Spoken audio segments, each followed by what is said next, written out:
Bienvenidos de regreso a Biblia y Teología con el Dr. Larry Trotter. Esperemos disfruten el siguiente episodio. Mencionaste el nombre de un Cornelio Van Til. ¿Puedes decirnos resumidamente quién fue Van Til y por qué es importante en nuestro entendimiento de la apologética? Sí, Cornelio Van Til fue, como muchos de nosotros, inmigrante. Vino desde los Países Bajos en, creo que la primera década del siglo XX. Cuando era joven, yo creo que tenía como 9, 10 años cuando llegó. Y llegó con muchos otros de los Países Bajos y se encontró en, yo creo que Illinois. Y hasta hoy se encuentra mucha gente con apellidos holandeses en esa parte del país. Y su familia fue parte de un movimiento de separatistas que incluyó nombres como Abraham Kuyper y la familia Bavinck y Gerhardus Voss y otra gente. Entonces fue una cultura muy, muy seria, una vida muy piadosa, muy conscientes teológicamente, confesionalmente.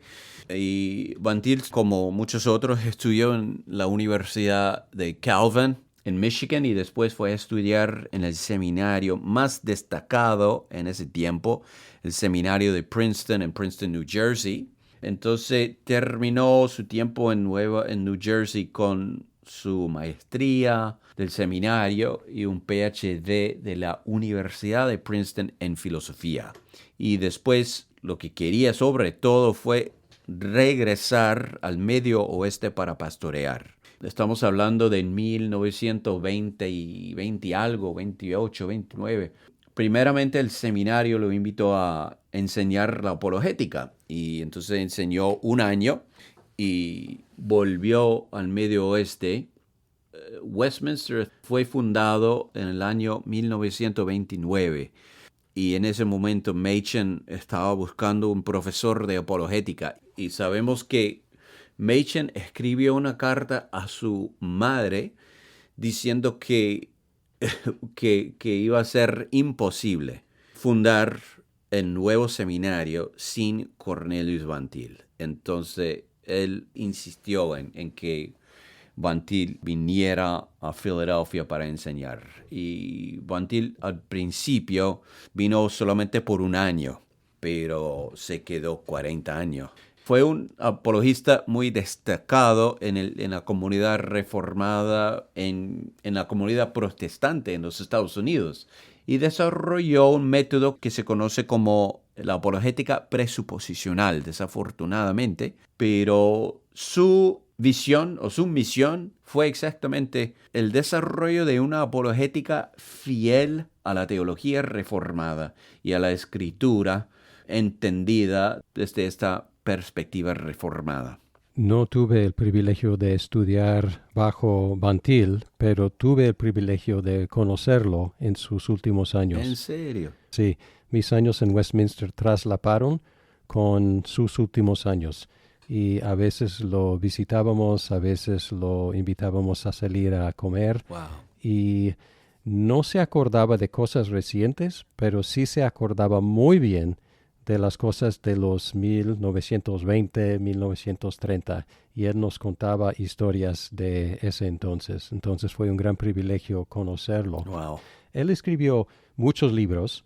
¿Algunos de estos libros existen en español o todavía no? Sí, varios. Yo tengo acá una copia de La Defensa de la Fe, publicado por Reforma Press en México. Nuestros amigos en Cali, Colombia, la editorial Monte Alto, han publicado un ensayo de Van Til que se llama 10 Mandamientos y yo creo que han publicado otro, Dios y el Absoluto. Y posible que Reforma Press haya publicado también la apologética cristiana. Y yo creo que cada día aumentando los recursos de Van Til en español.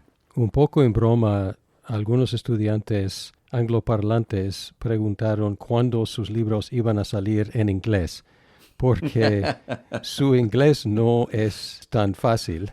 Entonces espero que las traducciones de un inglés a veces un poco rebuscado salgan muy claramente en las traducciones en español. No he tenido la oportunidad de leerlos en español, pero espero que sean muy claros en español. Usaste la palabra presuposicional y la escuela de Van Til, si podemos llamarla así, se llama o se conoce como presuposicionalista y tú dijiste desgraciadamente. Entonces, primero, ¿qué quiere decir presuposicionalismo y por qué dijiste desgraciadamente se conoce por ese nombre? Generalmente presuposición significa una creencia que uno tiene, pero realmente de la cual no es completamente consciente. Y a veces yo dudo el uso de creencia, ese concepto o esa palabra, pero presuposición significa, podemos decir, como una tesis que impacta como nuestro comportamiento, nuestras decisiones o el proceso de tomar decisiones, nuestro sentido de nosotros mismos, etc. Entonces son ideas, conceptos o, como dije, como una tesis que opera implícitamente en nuestra comprensión, nuestro entendimiento, pero se puede decir en nuestro carácter. El problema es que presuposición realmente no tiene raíces muy profundas en la teología. Pero se puede explicar la apologética de Van Til de esa perspectiva de presuposición. Van Til decía que realmente todo ser humano presupone la existencia de Dios, o más específicamente la verdad del cristianismo, o por lo menos la existencia de Dios, su identidad siendo el Dios personal y absoluto, o el Dios personal y autoexistente que había creado al mundo y al ser humano. Y como dice Pablo en Romanos capítulo 1, nosotros sabemos mucho sobre su carácter, el carácter moral de Dios. Nuestra experiencia moral en sí es una derivación del carácter moral de nuestro Creador. Entonces, como dice Pablo, vivimos y tenemos nuestro ser no a una distancia cierta del Dios, pero realmente en su presencia inmediata, que significa que el ser humano y su experiencia son ininteligibles aparte del teísmo cristiano. Entonces Van Til diría que incluso el ateo presupone, sino en su explicación de sí mismo, sí en su manera de vivir, el teísmo cristiano. Existe entonces esa presuposición, pero existe un segundo nivel de presuposición, que es lo siguiente. El cristiano en interactuar, estamos hablando ahora de la apologética, en su interacción con el no cristiano no debe abandonar a Dios, a su confesión cristiana, en el momento de defender a ese Dios o a su confesión cristiana. Y Van Til quiere que reconozcamos que tampoco el incrédulo abandonará a su propio fundamento, a sus propios principios, que son el conocimiento de Dios, pero que también rechaza a ese Dios, que el conocimiento, pero la falta del reconocimiento de Dios. Entonces, efectivamente, Van Til rechaza esa imagen de una persona que tiene una creencia teísta y una segunda persona que tiene una creencia no teísta, y esas dos personas teniendo una conversación más o menos neutral, intercambiando ideas, razones y argumentación, tratando de llegar juntos a una conclusión, acuerdo. Van Til dice que esa no es una realidad, porque estamos hablando de una persona que ha sido regenerado, que ha sido salvado por gracia y ha adoptado una cosmovisión, ha reconocido por fin la gloria del Dios creador y juez de todo el mundo, de todo ser humano.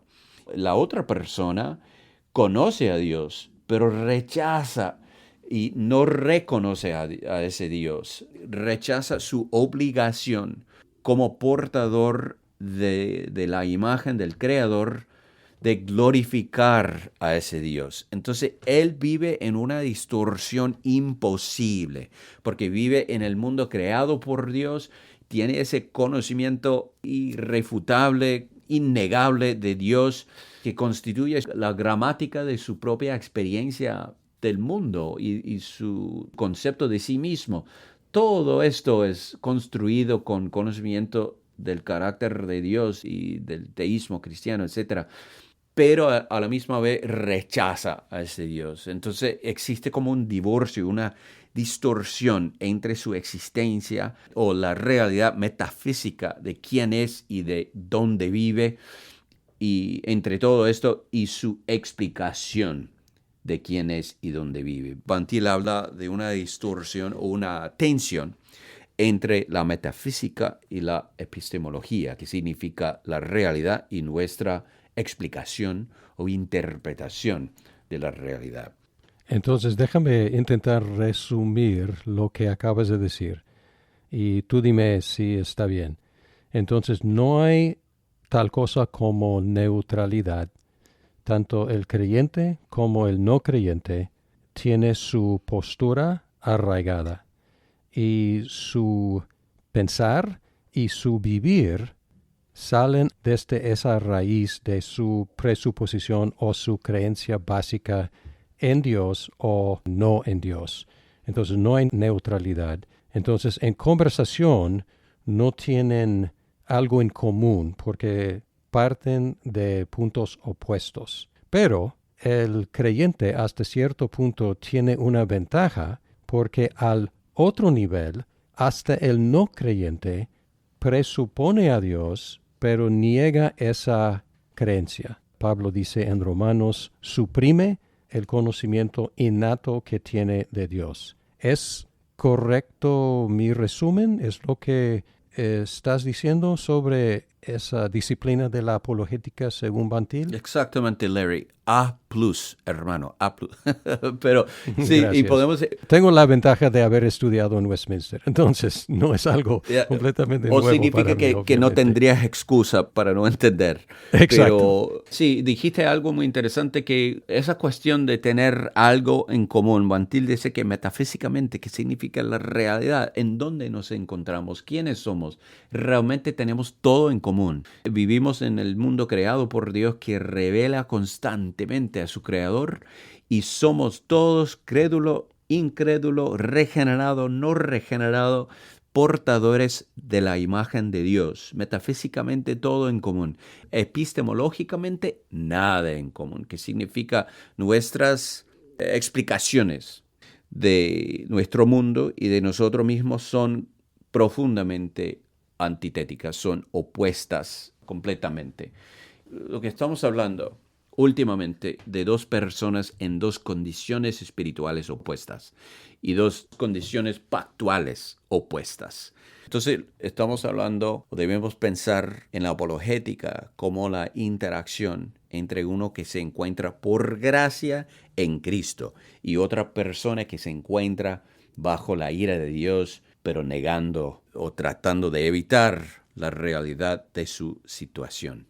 Pero incapaz de suprimir al 100 ese conocimiento innato por ser imagen de Dios y por vivir en el mundo creado por Dios. Es decir, que no puede evitar a Dios, el no creyente. Exactamente. Es como si tuviera constantemente la oportunidad de defenderse, pero lo tiene que hacer sin hablar. En el momento de hablar, de presentar sus razones, está hablando un lenguaje conocido. Y ese lenguaje conocido es el conocimiento de Dios. Entonces hay una cierta contradicción en la vida del no creyente y la apologética, parte de su tarea es exponer esa contradicción para que la persona vea cómo su propia vida y su propio pensar está dependiente de Dios y la verdad de la Biblia. ¿Es correcto decirlo así, que parte de la metodología de la apologética es exponer esa contradicción dentro del no creyente? Sí, exactamente. Yo creo que la incredulidad en sí misma es una contradicción. Vivir en este mundo, vivir como ser humano, pero negar la existencia del Dios de la Biblia es una contradicción. Y esa contradicción se expresa en varias contradicciones. ¿Qué es ser un hombre? ¿Qué es ser un esposo? ¿Qué es ser un padre? ¿Qué es ser un académico? ¿Qué es ser un profesor? ¿Qué es ser un ciudadano de los Estados Unidos? Y yo, siendo bajo la ira de Dios y viviendo con esa distorsión básica, es inevitable que mis respuestas a todas esas preguntas van a ser distorsionadas. Y la carga de la apologética o la oportunidad de la apologética es llamar la atención del incrédulo a una de esas distorsiones, a una de esas contradicciones para eventualmente llamar su atención a su distorsión más profunda, que es su condición ante Dios de pecado y miseria. Déjame usar un posible ejemplo sencillo. El ateo grita de voz en cuello que el asesinar es absolutamente malo. No diría pecado, pero diría que es moralmente reprensible. Entonces, que el ateo diga hay una moralidad absoluta, es ese tipo de contradicción que queremos exponer a él mismo para que pueda ver cómo su propia objeción al asesinato, digamos, depende de una creencia en Dios. ¿Es correcto ver ese ejemplo como dentro de este marco? Sí, yo creo que sí, exactamente. Yo creo que la moralidad común es siempre dos cosas. Entonces, la moralidad común en cualquier contexto tendrá dos elementos. Uno de plagio, el uso ilegítimo de elementos de la moralidad bíblica. Esa moralidad que realmente demuestra el carácter mismo de Dios mismo. Y el otro elemento, el otro componente es la distorsión que realmente resulta de tomar prestado un concepto o una verdad del cristianismo, pero sin reconocer a la fuente verdadera, al Dios de la Biblia.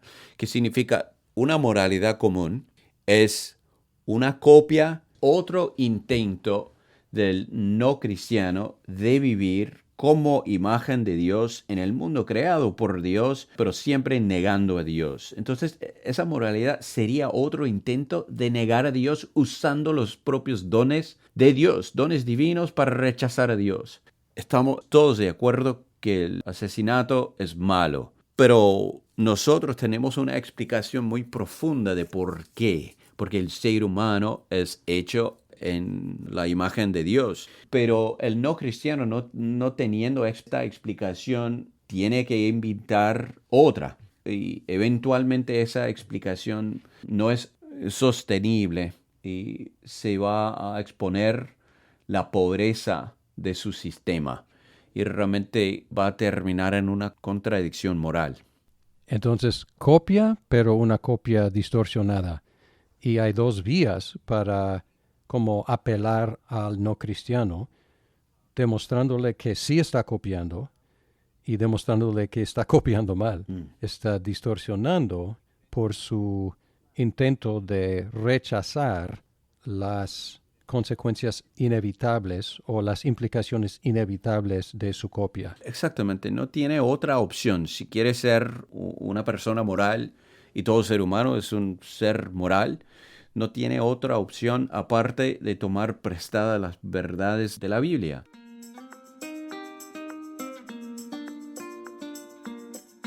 Muchas gracias por escuchar este episodio. Si estás disfrutando Biblia y teología, por favor compártelo con tus amigos. Hasta pronto.